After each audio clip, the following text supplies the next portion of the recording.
Calls for accountability and oversight of federal immigration enforcement being sent directly to Minnesota's lawmakers in Washington. And the calls are coming from a group who are being honored for their courage during Operation Metro Surge. Here's Jessica Hart. At the memorial where Alex Pretti was shot and killed by federal agents. We have to come out.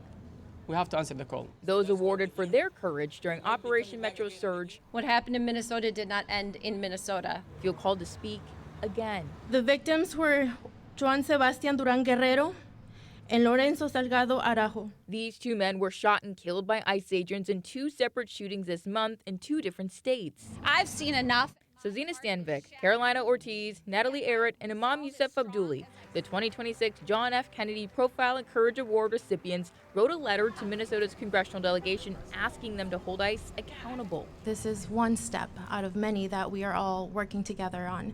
And one of the things that we are doing is asking people to sign on to this letter and sign on and support this effort. For these four, courage isn't defined by an award. But community courage cannot replace congressional action.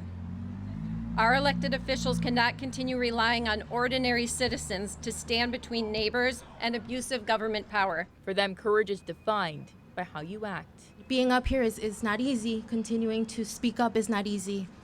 But we have to do it. And I think that is part of our shared responsibility. I reached out to the state's congressional delegation, but the letter hasn't been sent to them yet, so they can't comment on something they haven't seen. I also reached out to ICE and have not heard back. All right, Jessica, thank you.